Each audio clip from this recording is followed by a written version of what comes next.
weird, and I'm in no mood for your job. Do you hear me? Man, I'm not playing. Get out of here or I'm kicking your ethereal ass. Ethereal? I don't even know what that means.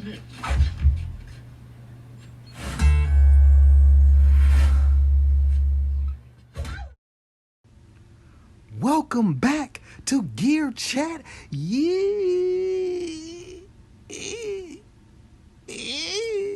Welcome back to Gear Chat University. Ding.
I don't know what I would do about that.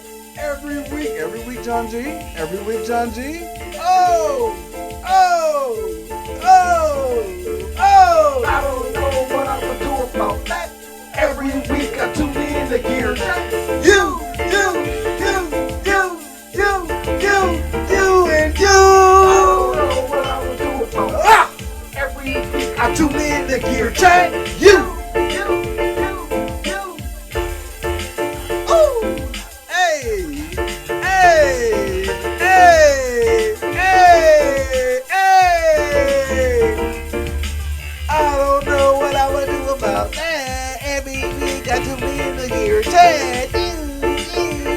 Cut off, John G. We don't want to hear that more. Let's go here. Let's tap into it, John G. One time. One time for your mind, John G.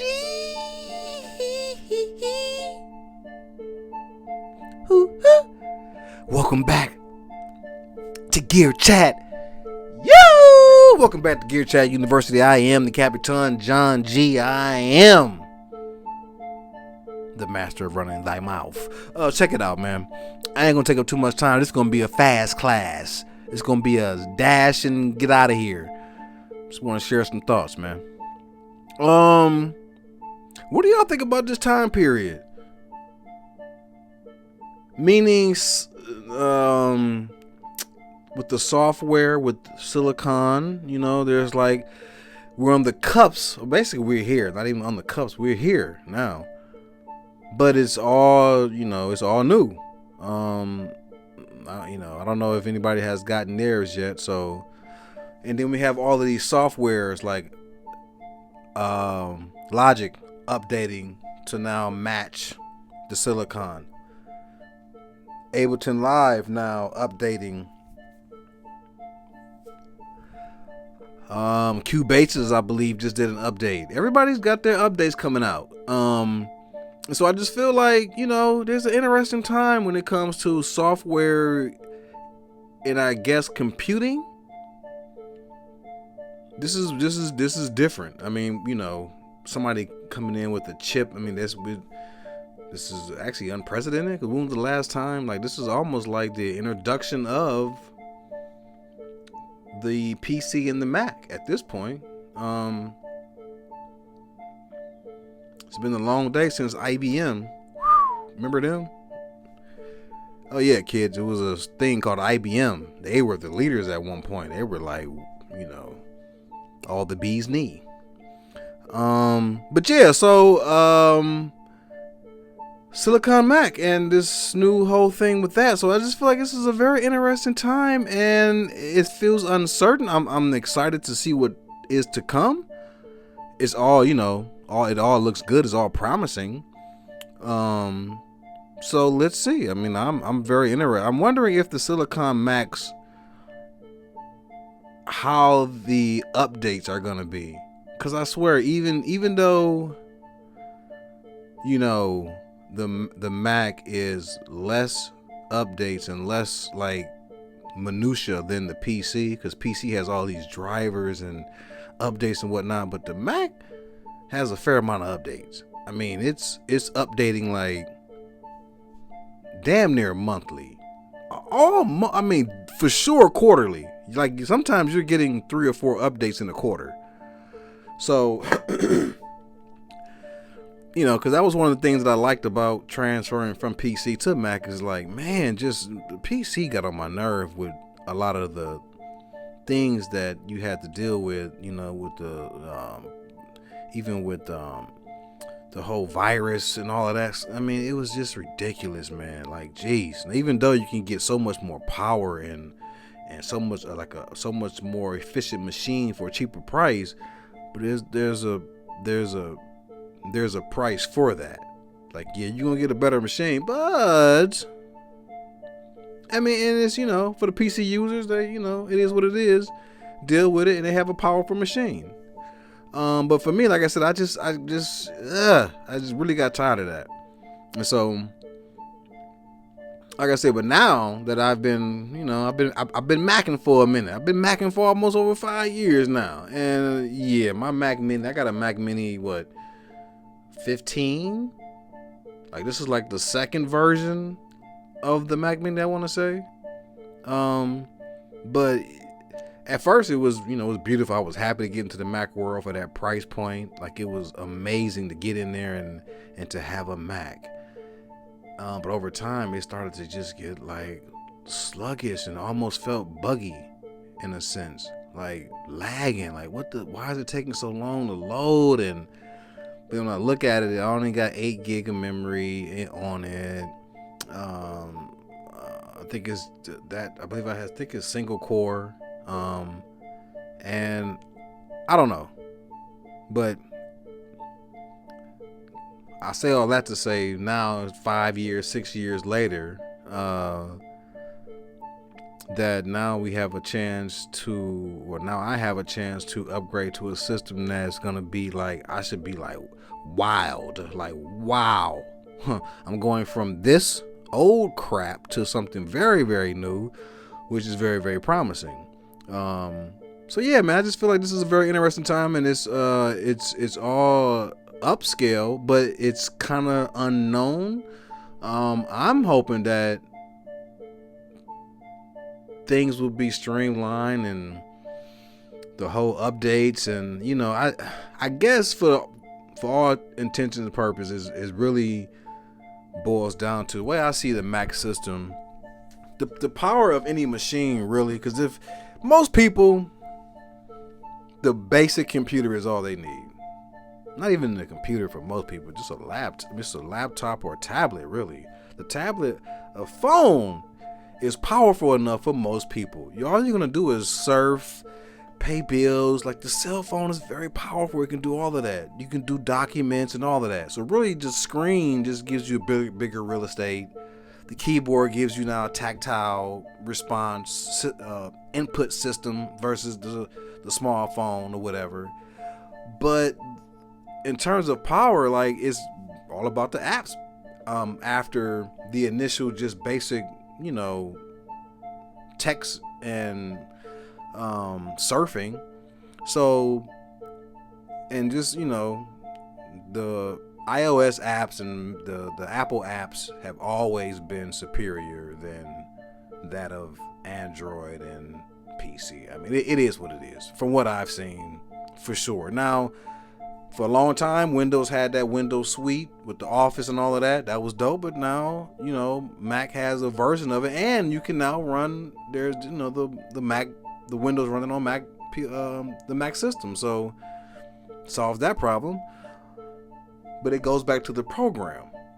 And with this new system, I'm hoping that the programs are going to just work streamlined. So what I was going to start off saying, or what I started off saying is, my point was, the way I see these systems being is that you pick an app or the couple apps that you use. So if you have like a 5-app ecosystem, which is kind of the question I also want to have, side note, I get there in a second, but you have your ecosystem and you want to think about your computer or your system that you're going to buy based on these apps that you're looking at. And hopefully, if they're all native, like if you're into Logic, if you're into iMovie, if you're into all the Apple stuff,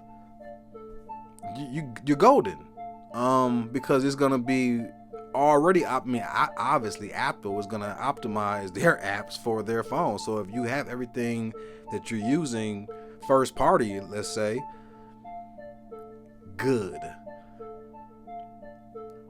So yeah, so if you have like a small ecosystem of apps, you want to think about that. The side note is, how many apps are you guys using? Like what's really all of the apps that you're using? Like a software app, a music based app for making music, your DAW, plugins, right? Some type of video at this point, because everybody's a producer now to some degree, right? So you have some type of video editing app, and then you have some type of probably photo editing app, right? So there's all of the mediums, right? Manipulating audio, visual versus still and motion. So that's pretty much the whole, and then games, right? So how many what's your app ecosystem? How many apps do you really use? And at this point, are you still using desktops? Like for what you do, now I imagine maybe on the higher end, maybe like if you're making Lord of the Rings, you probably have a desktop. But at this point, I wouldn't be surprised if someone could make Lord of the Rings on a tablet. Like I wouldn't be shocked at all, you know. And I do believe to some degree, you know, maybe you can't do all of the super high end effects. But I'm pretty sure you could do some damn great shit to be like, wow, that was done on that? Wow. I mean, yeah, maybe it won't be as grandioso as whatever, but you can still do something that's still like, man, that's still a lot to be able to produce and put out from a device as a tablet.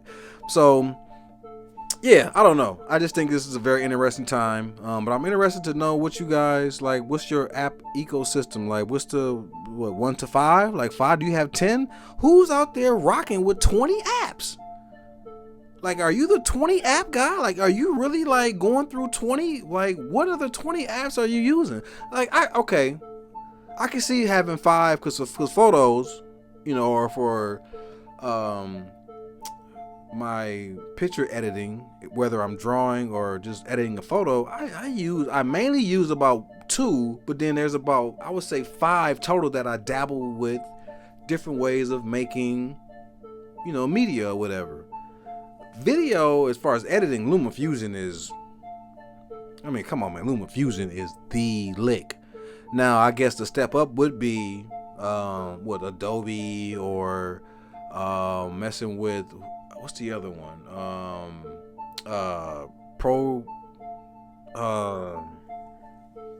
What is it? Logic? What's the Logitech and what's the other? You know, the one Apple, whatever. I forgot the name of it, but that one. And I think it's one other one. I can't think, but I mean, so I don't know if you're using. And how many DAWs are you actually using? 2 at the most, right? Maybe 3.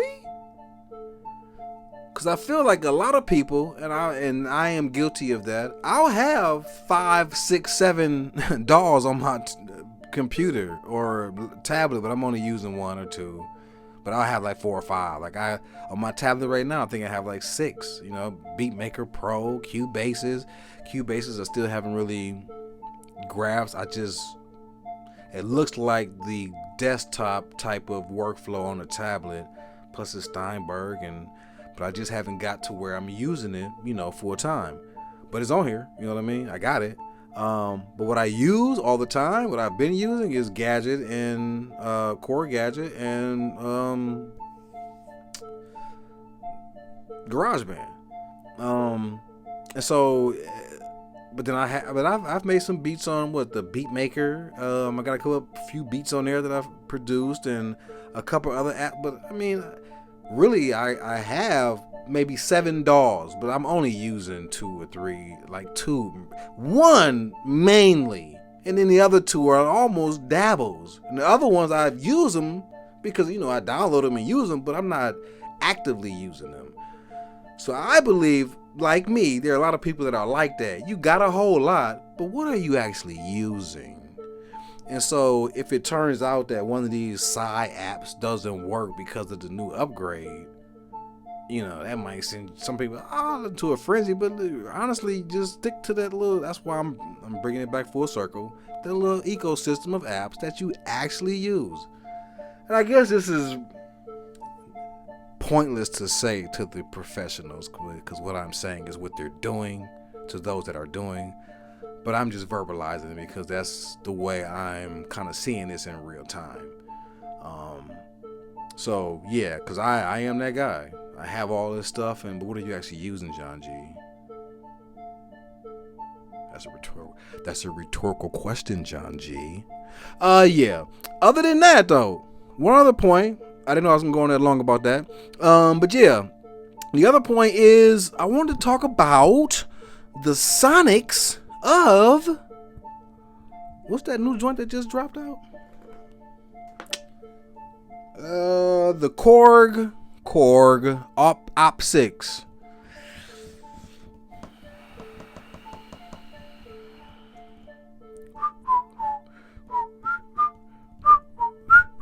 Sonically, man, let me cut this down. Sonically, I'm just saying. I just wasn't, you know. I mean, it's FM synthesis, you know, 6 modulators and all that stuff. Yeah, yay, woo. I guess I don't know. So I brought that. I actually threw it out there and saying, well, there's no other FM synth. Okay, that might be. I think that is true. This is the only FM synthesizer, full blown, you know. But listen,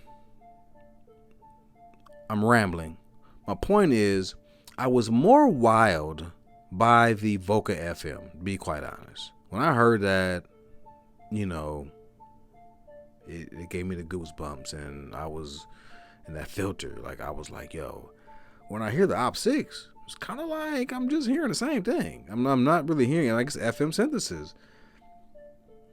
I guess, I mean, you know, not to knock anybody, or, you know, I'm not knocking. I'm just saying so what it is, I'm trying to get the point of, like, what's the point of it? And it's like, okay, well, there's no other ones that exist. And this is a full keyboard version, basically.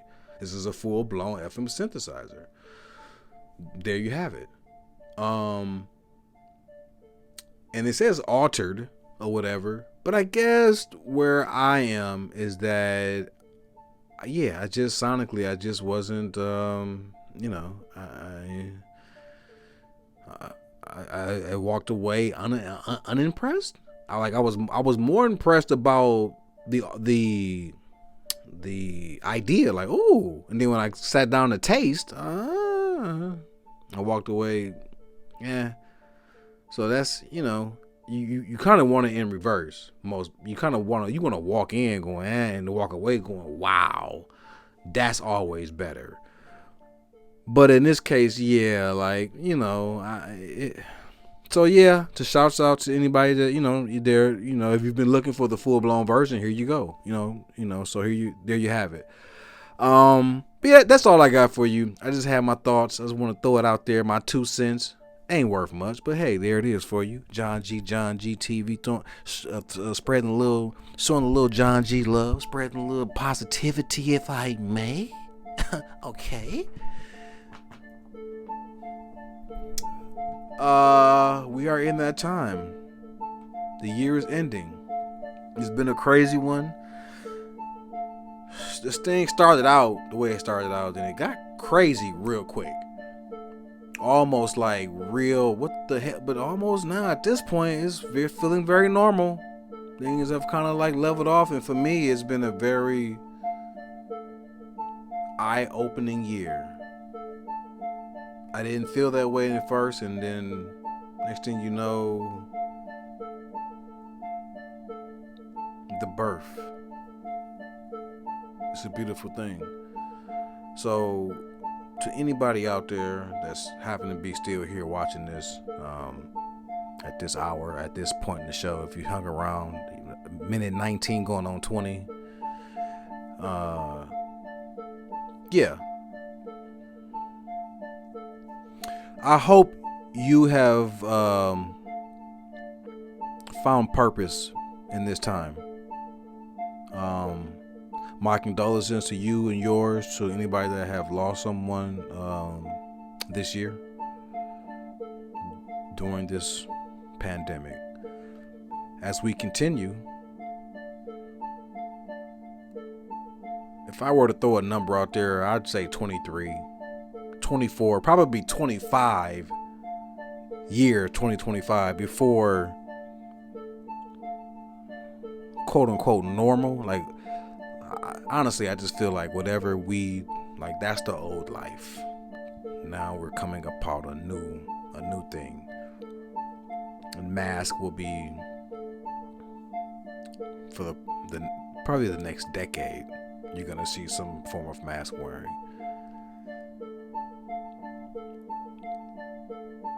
And I guess to brace and prepare for the next time around. Yeah. John G TV. Man, please stay safe. Find a way to find that light. Find that light. If you in darkness, you need to find that light. Keep searching. Just whatever you do, don't stop searching. You will get to the light. John G TV.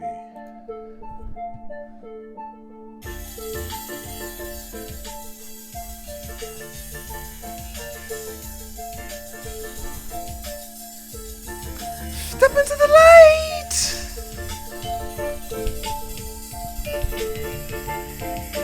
I don't know what I'm gonna do about. Oh! Every week I tune in to Gear Check. You.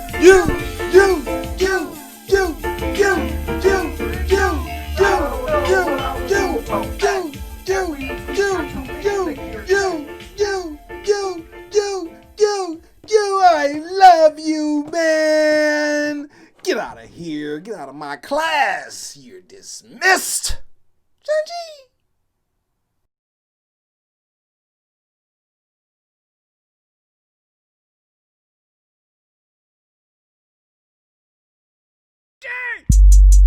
What's up, John J? Man, PLJ, what the hell you want, man? Hey, come on, man, just go with me. I'm trying to go to church. They give away free drugs. Man, go on with that. Go on, PLJ. Go on. All right, man. Peace. Your loss.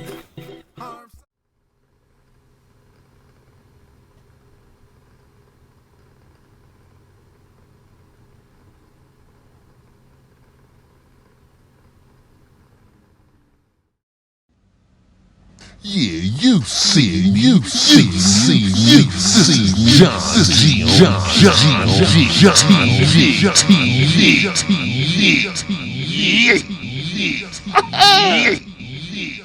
TV.